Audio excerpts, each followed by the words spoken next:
Parce que les choses sont difficiles que nous n'osons pas, mais plutôt parce que nous n'osons pas que les choses deviennent difficiles. Frédéric Sénèque, mesdames, messieurs, très heureux d'être avec vous pour les comptes, bien sûr, de cette émission dénommée Web Entrepreneuriat. Alors, mesdames, messieurs, aujourd'hui, nous allons dresser un bilan sur l'évolution numérique de la RDC.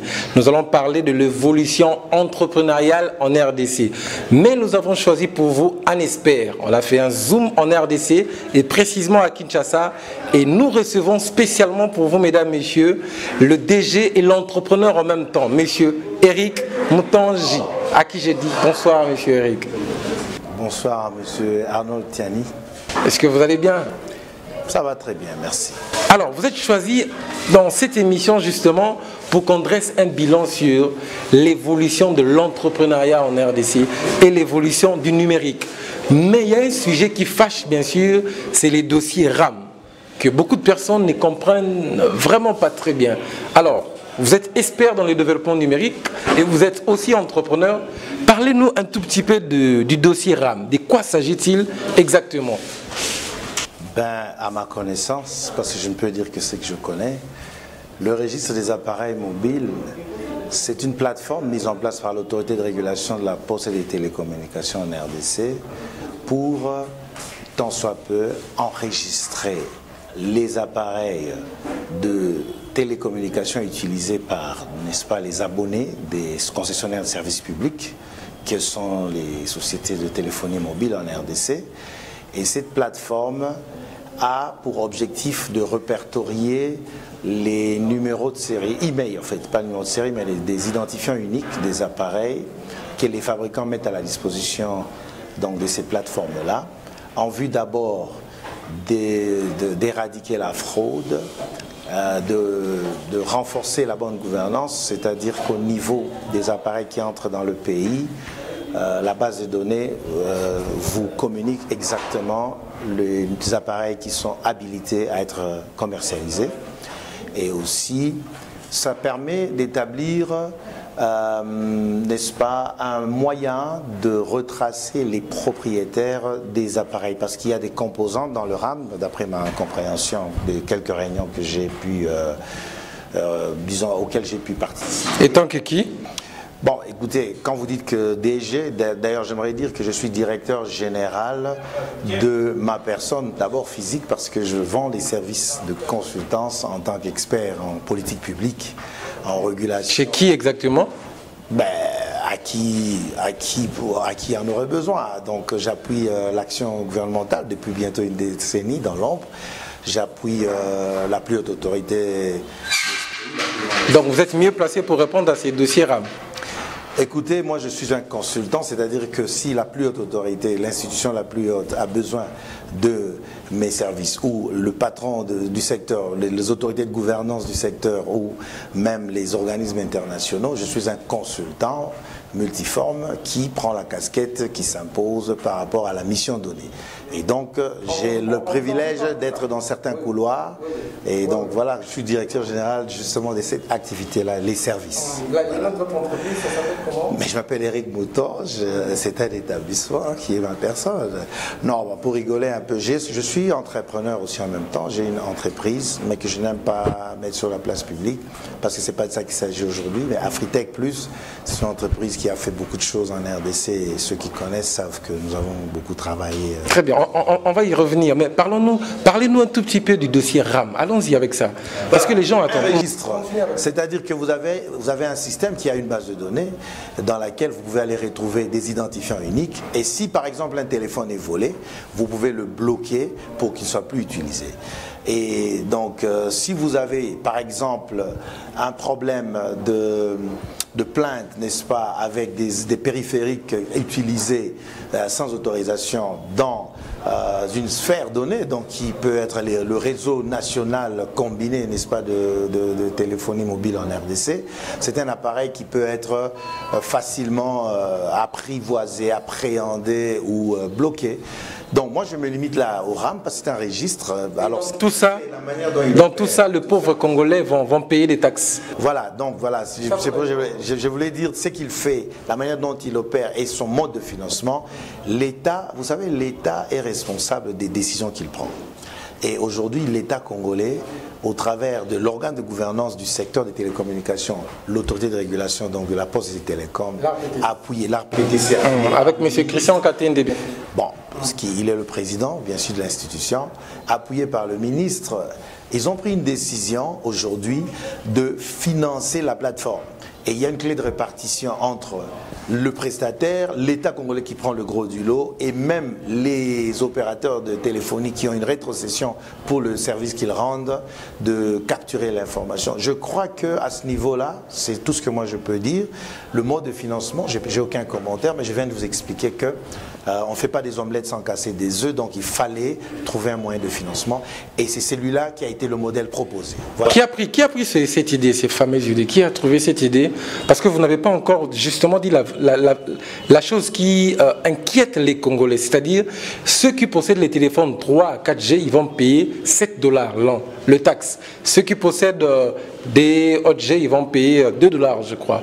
Alors, au-delà des TVA que le Congolais paye, difficilement, on nous ajoute encore les taxes. Est-ce que ça, ce n'est pas de l'arnaque?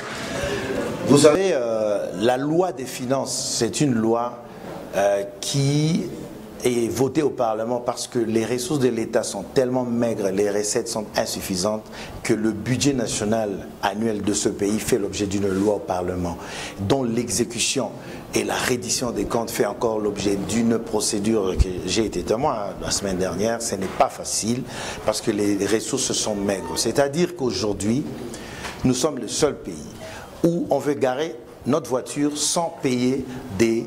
Bon, je ne dirais pas au monde, mais nous sommes parmi les rares pays au monde où on peut garer sa voiture en ville sans se soucier de payer 1000 francs congolais de parking. Et c'est un manque à gagner pour l'État. Parce qu'après, on va demander à l'hôtel de ville de venir balayer l'endroit où le véhicule est garé. Nous sommes un pays où les gens ne veulent pas payer la taxe GoPass, bien sûr parce qu'elle est prise à l'aéroport, mais dans tous les billets dans le pays du monde, quand vous achetez un billet, il y a une taxe aéroportuaire. Le problème, c'est de l'inclure peut-être dans la vente du billet et pour qu'elle soit ponctionnée à la source, mais nous la payons toujours.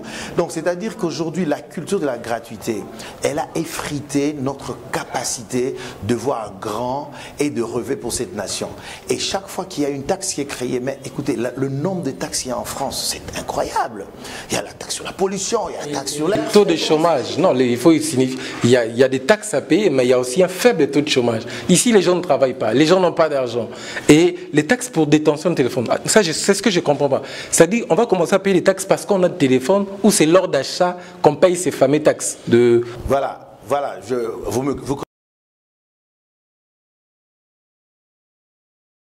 l'un des privilégiés dans votre émission. La SONAS vous prend 5% de la valeur de votre véhicule l'année. Aujourd'hui, le secteur des assurances a été libéralisé. Nous avons plusieurs autres sociétés, pour ne pas les citer, Rossure, toutes les autres. Ben, écoutez, vous payez toujours un pourcentage sur l'assurance du bien que vous avez. Pourquoi aujourd'hui au Congo, on peut avoir 100 $ pour acheter un appareil téléphonique, mais on ne peut pas avoir 1 $ pour payer ou 7 $ pour payer? Non, vous n'avez pas répondu à ma question. C'est payable mensuellement? C'est une assurance. Non, en une année, vous payez 7 $, je crois. Écoutez, moi aussi, on m'a ponctionné 1 $, je crois 26 sur mon téléphone. C'est-à-dire qu'en une année, vous payerez 7 $. Et donc, divisé par 12, vous faites les calculs, voilà. Donc, c'est-à-dire qu'aujourd'hui, moi, j'ai un téléphone. On m'offre un service. S'il est volé, on va le bloquer. Même si on ne va pas peut-être le retrouver, mais on peut le retrouver. Mais je ne parlerai pas Et pour tous ces services, je vais pas payer les paisibles congolais. Mais écoutez, mais si je dois retrouver votre téléphone par GPS et vous dire celui qui a volé est dans tel quartier et que vous me donnez 7 $ l'année, je crois que je vous rends un service gratuit. Je n'ai rien à voir avec le RAM, mais je m'élève au-dessus de la culture de la gratuité pour dire que si aujourd'hui on peut récupérer un téléphone volé et on peut le voir dans le système et qu'il faut payer 7 $ l'année, moi je suis partant. Si aujourd'hui on va enlever une fille à qui on va demander la rançon, mais qu'on peut retracer le propriétaire du téléphone à partir du RAM. Et vous êtes en train de dire que nous avons l'ANER et ils n'ont pas un système fiable, un système informatique pour retracer ces gens-là. Et il faudra qu'on nous fasse payer pour performer ou augmenter leur système. C'est ce que vous êtes... le système doit être intégré aux plateformes de téléphonie mobile et c'est ça le RAM justement. L'ANER n'a pas cette mission-là et n'a pas, je pense, les outils nécessaires à intégrer dans les plateformes des opérateurs de téléphonie mobile pour retracer. Alors l'autorité de régulation a une initiative appuyée par le ministre pour justement intégrer des systèmes qui pourront faire ce que l'ANER aurait dû faire, mais je pense que le RAM c'est un accompagnement de l'intelligence, des renseignements, hein. Ce n'est pas fait sans la sécurité, c'est tout ça. Justement. Alors, est-ce que vous n'avez pas encore dit que ce n'est pas l'ARPTC de régulariser ça? Parce qu'on a l'office, c'est à l'OCC de régulariser ces secteurs-là. Qu'est-ce que vous en pensez? Non, l'autorité de régulation a beaucoup de missions. Dans la loi 014/2002 du 16 octobre 2002 qui a établi cette autorité, vous allez voir qu'il y a beaucoup de missions d'inspection, de contrôle, qui est, n'est-ce pas, l'objet même des opérations quotidiennes de l'ARPTC, le contrôle du spectre. Donc ce n'est pas l'office de contrôle. L'office de contrôle, c'est pour la qualité. La DGDA, Direction Générale des Douanes et Assises, c'est pour la douane à l'entrée. Mais nous savons tous que les téléphones entrent dans les sacs. C'est même pour appuyer l'action de la DGDA qu'on peut retracer les emails des téléphones pour savoir quels sont les téléphones importés en RDC. Donc, il faut bien faire la part des choses. L'OCC, c'est la qualité de contrôle des marchandises. Mais il y a des taxes à payer. Marchandises déclarées. La DGDA, c'est la douane. Je n'arrive pas à vous saisir, mes chéris. Et celles qui ne sont pas déclarées. On paye des taxes, oui ou non? La taxe à l'importation, oui. C'est une taxe. Alors pourquoi ajoutons encore d'autres taxes? Ce n'est pas une taxe, d'abord le RAM. Vous voyez, c'est un problème d'information.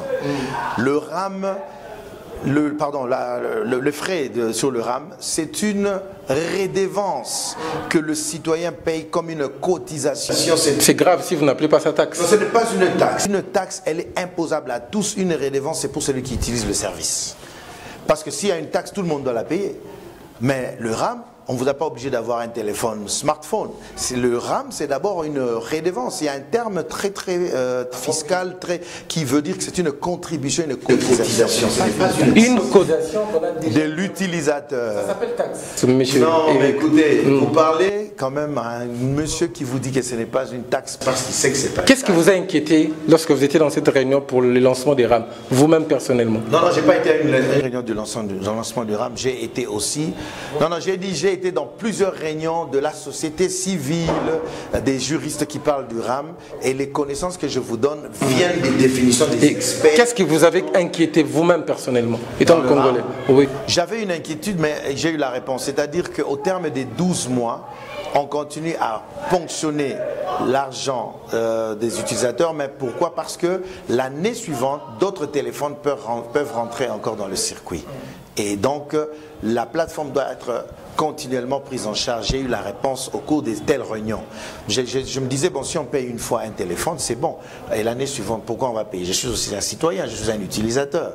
Mais il a été démontré que si vous arrêtez de contribuer et que l'année suivante, d'autres téléphones contrefaits rentrent dans le pays, vous aurez déjà terminé de contribuer. Mais alors comment on va prendre en charge la plateforme? Donc on contribue, c'est une cotisation. Et cette cotisation, quand on ne paye pas, qu'est-ce qui arrive? Parce que c'est une contribution. Vous parlez de RAM comme taxe. Allons dans vos analyses. Non, vous parlez de RAM comme redevance. Cotisation. Cotisation. Oui, cotisation, contribution. Prenons les cas alors. Comme c'est une contribution, on va vous prendre par vos mots. Comme c'est une contribution, si nous ne payons pas cette contribution, qu'est-ce qui va nous arriver? Je pense qu'il faut demander à ceux qui ont institué le RAM de répondre à cette question. Je ne suis pas rentré dans les textes de l'institution, mais des petites connaissances que j'ai, parce que j'ai vécu quand même 2 décennies dans 4 pays du monde, je sais que je ne peux pas garer ma voiture et ne pas payer, ne pas m'attendre à trop. Attendez, je sais comment vous fonctionnez. Je ne peux pas la question, c'est pas ça la question. Robinet, mais je ne paye pas la facture. Et ça, c'est une mentalité à bannir. Donc, si j'ai un téléphone et qu'il y a un service pour surveiller les emails, pour, je ne sais pas, bloquer le système et tout ça, que l'opérateur ne me charge pas, quelqu'un doit me faire payer ce service, qui est une assurance de mon téléphone. Si c'est l'ARPTC, j'ai dit coup de chapeau et je vais avec. Mais si quelqu'un est habitué à la gratuité, ma foi, je comprendrais qu'il puisse faire beaucoup de bruit, mais moi, je ne veux pas aller demander si je ne paye pas, qu'est-ce qui va m'arriver? Parce que j'ai embrassé l'idée, j'ai accepté de contribuer sans discuter. Je ne veux pas aller voir dans les textes si je ne paye pas ce qui va m'arriver. Attendant de ne pas payer, peut-être que j'aurai une notification, j'aurai un appel. Mais certains disent qu'on va vous bloquer votre téléphone grâce à votre email, bien sûr.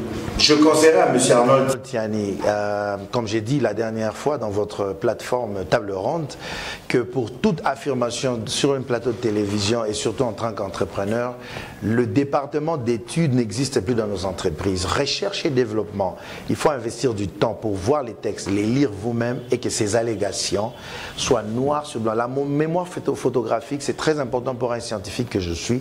Quand je dis, même quand je parle français, ce sont des textes que j'ai écrits, je suis en train de lire dans mon esprit et c'est depuis l'école primaire que j'ai fait cet exercice. Je ne veux pas affirmer des paragraphes que je n'ai pas vus. Je n'ai pas tout vu, mais j'ai entendu des sources sûres et j'ai vérifié. Et comme vous savez comment ça fonctionne. Et selon vos investigations, qu'est-ce que vous avez trouvé? Parce que c'est la deuxième question que vous ne répondez pas. Qu'est-ce que vous avez trouvé? Je ne suis pas intéressé. Vous avez mené aucune investigation par rapport à ça? Non, je ne suis pas intéressé de savoir ce qui va m'arriver si je ne paye pas le RAM. Vous ne savez pas, mais vous savez quand même que c'est une contribution.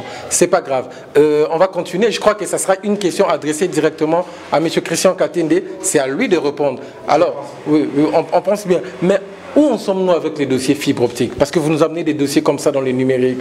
Où en sommes-nous avec les dossiers fibre optique aujourd'hui? Nous avons les réseaux à longue distance de transmission, qui sont les backbones. Nous avons les réseaux métropolitains, donc les boucles, et nous avons les réseaux de derniers kilomètres qui desservent les populations. Ce sont les réseaux d'accès. Alors, en termes de backbone, parce qu'aujourd'hui, technologiquement, l'investissement pour avoir un câble de 1000 km, de 500 km, beaucoup de gens ne veulent pas mettre de l'argent dedans.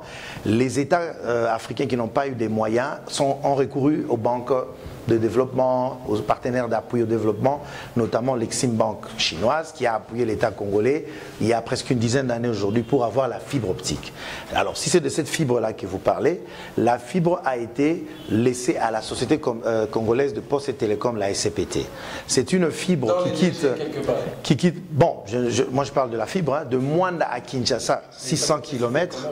600 km. Il fallait compatir avec lui justement. Là où il est, on parle de la fibre ou on parle des mandataires? Donc 600 km de Mwanda à Kinshasa. Mais le projet est allé aussi de Kinshasa à Lubumbashi, à peu près 1800 km, mais qui sont un peu défaillants, donc ils ne sont pas toujours en bon état. Alors, la fibre Mwanda à la station d'atterrage jusqu'à Kinshasa de la SCPT, si c'est là que vous parlez, elle a des petits problèmes, oui. Donc, le réseau IP est un peu déséquilibré depuis une semaine.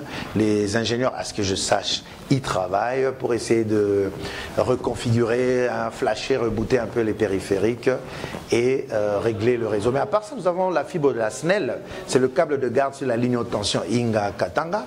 Nous avons aussi la fibre de la SOCOF qui a 90% de construction entre Kinshasa et Mwanda. Voilà un peu. Donc à part ça, nous avons quelques postes transfrontaliers, donc avec RTL, Vodacom, donc Liquid. Est-ce qu'on peut dire aujourd'hui que les dossiers de la fibre optique de la SCPT a échoué? Si nous sommes conséquents dans nos jugements, je dirais oui. C'est quand même un échec d'avoir utilisé tant de moyens pour 4 phases, avoir fait que 2 phases, de les avoir fiabilisées 1 à 2 fois et que ces 2 phases aujourd'hui nous donnent vraiment un réseau qui n'est pas performant, dont le SLA n'est pas respecté et aujourd'hui les opérateurs trouvent d'autres moyens pour passer par exemple par la fibre de la SNEL ou construire leur propre segment de fibre transfrontalier, etc. Je pense que quand même ce n'est pas une réussite. D'où les télécoms désirent se prendre en charge, ils désirent lancer même leur fibre. Ce qui est très bon. Parce qu'ils les Vodacom, les autres. Bien sûr, c'est très bon, c'est ce que la loi dit. Donc il y a un régime juridique de la concession et les concessionnaires des services publics des télécommunications, ils ont des obligations d'accès au service. Ça ne sera pas un manque à gagner? Construire de la fibre. Ça ne sera pas un manque à gagner pour l'État congolais? ONG, Église, entrepreneurs, start-up, business et associations, effectuez vos paiements et vos cotisations à distance grâce aux solutions suivantes. Mais pour gagner en temps et en énergie, une meilleure solution vous est offerte. Le MaxiCash Gateway. Le MaxiCash Gateway contient les différents services de paiement dans une seule plateforme.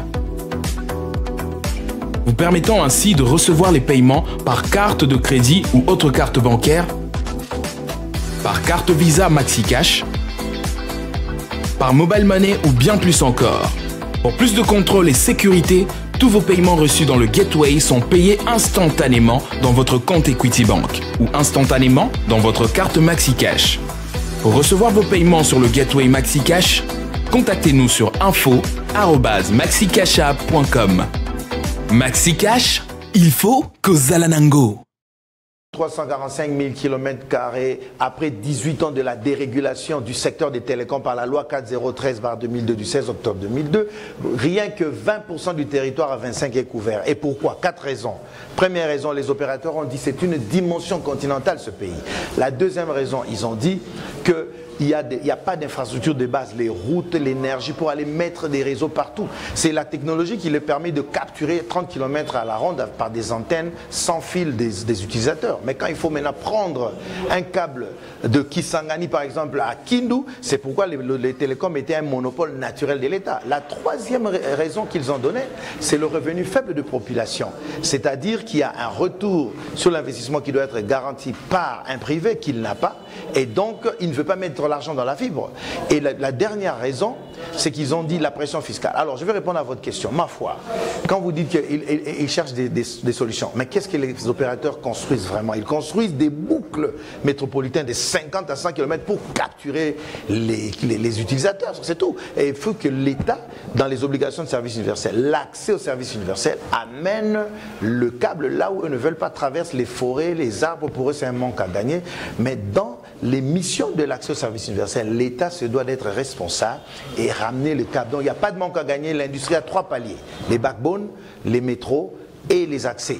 Et chacun a son rôle à jouer, dont l'État, qui n'aura aucun manque à gagner. Et même si les privés rentrent dans le backbone, c'est la redondance qui crée la résilience et c'est très important pour un pays. Si les privés se prennent énormément en charge, qu'est-ce que l'État va gagner? Je dis ça par rapport à la fibre optique de l'État.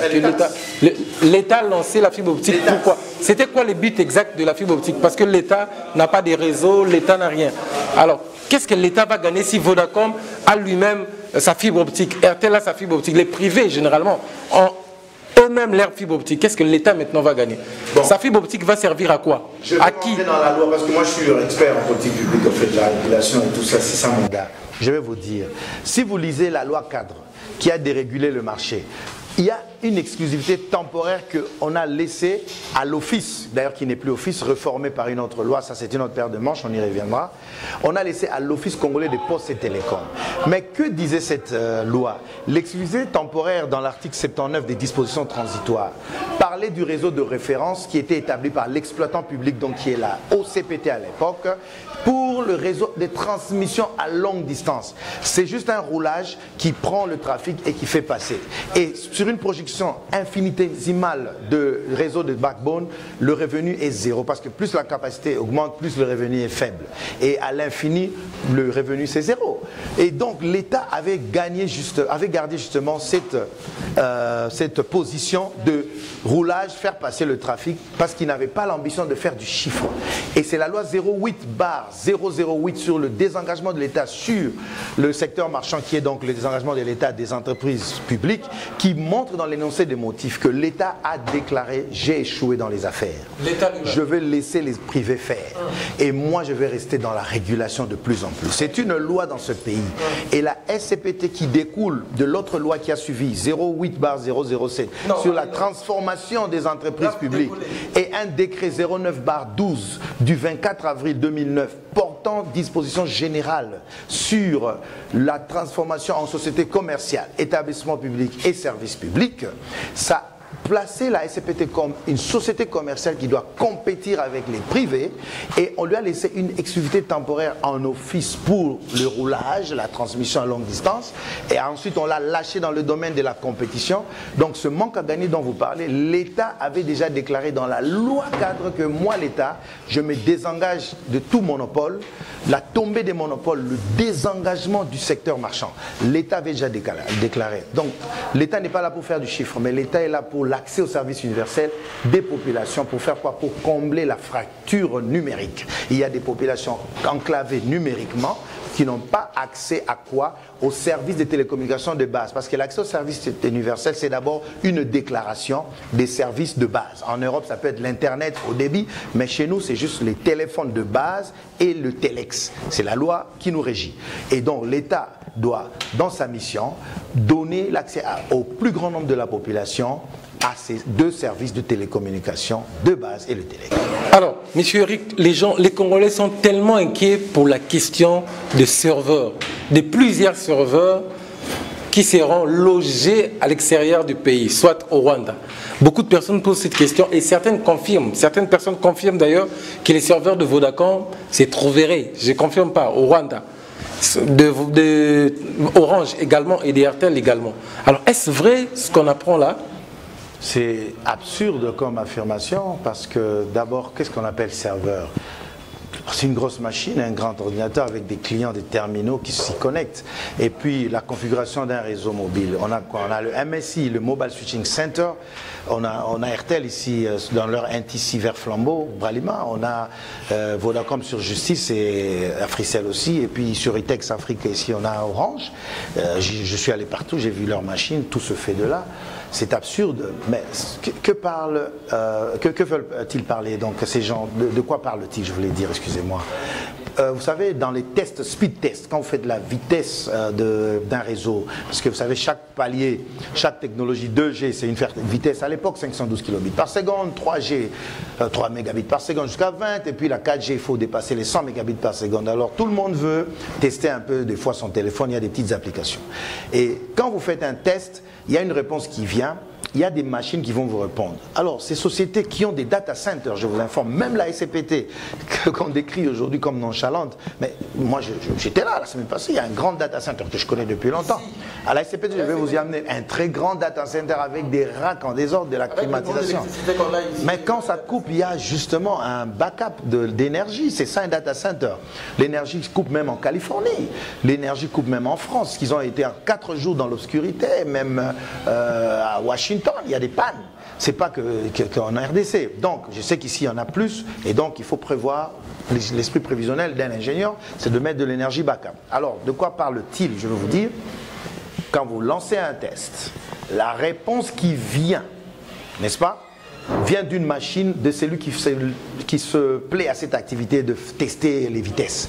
Et ce n'est pas eux-mêmes les mobiles, les autres sociétés. Ce sont des gens qui sont soit au Kenya, qui ont souscrit, qui sont au Rwanda, qui sont en Afrique du Sud et qui sont aussi à Kinshasa, qui ont souscrit à ce service-là.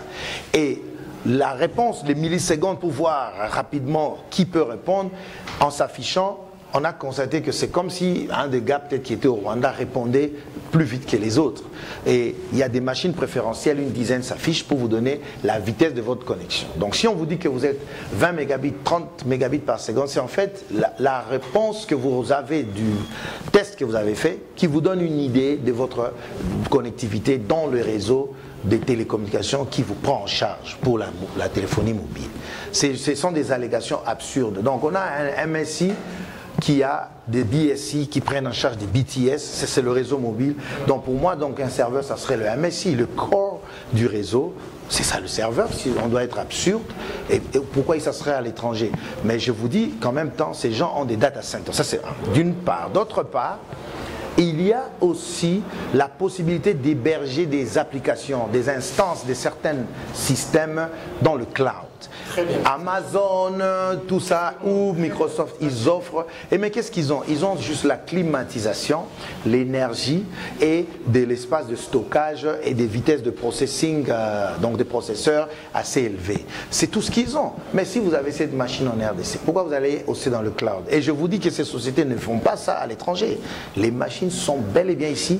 Il y a même des réseaux locaux qu'ils offrent en MPLS, des réseaux intranet, qui ne sortent pas du pays parce que justement les machines qui traitent le trafic, la qualité de service que vous cherchez, se trouvent ici même dans les réseaux. Je crois qu'il faut qu'on enquête sur ça. Vous dites que le serveur de RTL c'est vers Flambeau. Alors ça on doit enquêter sur ça. J'ai argumenté en disant si vous avez le serveur, le cœur du réseau. Oui, les data centers. Bien sûr, même Vodacom vous offre des services d'hébergement parce qu'ils ont un data center. Justement, on va enquêter sur ça, on va voir si c'est vrai. Installer plusieurs choses pour le camp. Et récemment, vous avez répondu à la question du cloud. Je voulais vous poser la question, qu'est-ce que vous pensez du cloud computing? Mais heureusement que vous m'avez dévancé, vous avez répondu à la question, justement. C'est ça des questions d'ailleurs qu'il faudra qu'on traite, des questions numériques qu'il faudra qu'on traite en RDC. Bizarrement, je vois les gens tournent autour de RAM parce qu'il y a l'argent là. Mais ça, c'est pas vraiment les grands problèmes. On va revenir sur ça. Mais quel est le bilan que vous pouvez dresser par rapport à notre ministre de Pétentique, M. Kibasa? Est-ce que c'est un vide numérique ou le bilan pour cette année? Cette année. Annuel. Je dis cette année, ça veut dire annuel. Bon, je pense qu'on dresse un bilan après la fin de l'année parce que déjà il a commencé son mandat au en comptabilité, il y a des bilans qu'on appelle périodiques. Bon, c'est moi j'ai demandé vous justement un bilan périodique si vous voulez bien. Ok, d'accord. Bon, le ministre des Pétentique. Alors, le bilan du ministre des Pétentique, vu de moi, Éric Moutange. Qui est le ministre des Pétentique? La loi 4, toujours les lois. C'est l'organe de gouvernance toujours des théories. Qui travaille avec Non, qu'est-ce qu'une théorie? Qu'est-ce que vous appelez théorie? Parce que tout ce qui existe a été dessiné sur un plan et puis après, il a été mis en œuvre. Si un ingénieur ne dessine pas, on ne peut pas avancer. Voilà. Et donc, dans les politiques publiques, c'est justement les garde-fous de la réglementation pour que les gens avancent selon des choses bien déterminées. C'était le ténor d'investir dans les numériques avec le ministère de Pétentique. Je rappelle juste le 21 et le 26. On va commencer par le bilan de la fin, si c'est ça que vous justement, allez-y. Je vous envoie les photos. Avant-hier, le ministre est en Égypte maintenant. Il a signé un contrat cadre, hein. C'est un accord cadre avec la société Bania qui va investir en RDC pour construire 16 000 km de fibres backbone en 5 ans. Donc l'accord cadre est signé. Maintenant, il y aura un bureau d'études qui va voir tout ce qu'il y a comme 16 000 km de câbles, fibres. C'est ce qu'on était en train de dire ici. Les télécoms, pour ne pas citer leur nom, et les autres, ils se prennent en charge avec leurs fibres. Ça va servir à qui exactement? Ces fibres-là qui est venue, qui a échoué. Je crois qu'on a répondu à la question de dire qu'il n'y a que 25% de ce territoire qui est couvert par les infrastructures des télécoms combinées, même les tours des télécoms. C'est insuffisant. Les gens sont dans la brousse. 39% de Congolais seulement ont accès aux services de télécommunications de base. Qu'est-ce que vous faites des 161 autres... Et quel est le taux de pénétration de l'Internet de ces autres 15% seulement. Donc, il faut des réseaux partout. Et il faut 50 000 km de fibres selon des études qui ont été faites dans ce pays. 16 000, c'est qu'un début. L'étude, c'est 50 000. Les télécoms... le plus grand réseau que je connaisse des télécoms dans ce pays, c'est 200 km entre Mwanda et Inga. C'est tout ce que les télécoms ont, les mobiles. Et les quid encore, je crois que c'est un petit segment. C'est la SNEL qui a 2000 km d'un fil de garde sur la ligne haute tension qui est aujourd'hui en réseau IRU, Indefeasible Right of Use. C'est un contrat de cession qu'on a fait aux opérateurs pour passer dessus. Et aujourd'hui, c'est la SCPT qui a 600 km, bien sûr, ça marche pas, et 1700 autres qui vont en Lubumbashi. Mais c'est rien pour le Congo. On a besoin de plus de 50 000 km. On va ouvrir la porte à tout le monde. Mais la question, je vais vous répondre. Les 16 000 km, c'est pour l'État congolais en partenariat avec les Égyptiens de Bania. Donc, ça c'est dans les futurs. Non, c'était hier. Depuis qu'il a déjà le présent. Oui, mais la fibre optique, elle est où? Cette fibre, cette fameuse. C'est un projet, non? Ah d'accord. Ok. Alors les concrets sont concrets. C'est des bruits avec 2 km et 3. Je peux vous montrer les photos. Le plus long réseau, c'est 200 km entre Mwanda et Kinshasa. Depuis qu'il est là, ça fait une année. Les concrets, oui. Pour lui en fait. Monsieur Augustin Kibasa. Concret, je voulais commencer par là. Vous avez dit c'est la théorie. Qui est Kibasa Maliba Augustin? C'est le ministre de Pétentique. Qui est le ministre de Pétentique? Dans le secteur des télécommunications défini dans la loi 4, c'est l'organe de gouvernance. Qui fait quoi? Qui sur proposition de son organe? Est-ce que les gens le connaissent d'ailleurs? Bon, je sais pas. Moi, je le connais bien et je sais que c'est un monsieur d'abord charmant et puis très intelligent qui est visionnaire. Mais vous m'avez demandé mon avis. Qui est très intelligent et visionnaire. Qui fait quoi? L'organe de gouvernance doit prendre les avis de son organe technique. Mais comment vous parlez au nom de l'État comme ça? Vous défendez l'État. Finalement, vous êtes qui en fait? Je ne défends pas l'État, j'explique. Vous êtes dans quelle position vous? Vous m'avez demandé mon bilan du ministre. Vous avez le droit d'en faire un. Le mien, c'est que toutes les initiatives bonnes pour l'expansion d'abord géographique des réseaux, des infrastructures de télécommunications. Voilà le point de chute de IDRC investi dans le numérique. On a présenté une carte, les Égyptiens étaient assis là, ils ont aimé le projet et 9 mois après, un contrat cadre est signé hier pour 16 000 km. Voilà un bilan positif et concret qui va rester pour les générations. Aussi, c'est ça. Pardon? Son bilan, allez-y. Moi, parce que le socle du numérique, la première action, c'est ça, oui. Le socle d'abord du numérique, c'est les infrastructures. Mais dans les activités quotidiennes et récurrentes d'un patron du secteur qui est l'organe de gouvernance par excellence donc du secteur, selon la loi cadre, c'est d'entériner les bonnes décisions de son organe technique et c'est ce qu'il a fait à ma connaissance. Mais si on cherche un magicien qui va créer du néant, il a pu démontrer qu'il peut être magicien. Et il y a d'autres initiatives aussi donc, qui arrivent bientôt avec... C'est ça seulement sa réalisation? Non, mais il y a des... Hier seulement? Non, ça c'est la... Vous ne savez même pas citer 5? Vous ne savez même pas citer 5? Il n'y a que ça? Non, qu'on peut appeler le bilan. Il n'y a que ça? Non, mais il y a aujourd'hui, la banque postale arrive très fort. On adopte ça. Les projets, ça c'est encore un projet. Voilà, donc en termes de bilan, je pense que c'est un ministre qui a une vision, qui a accompagné...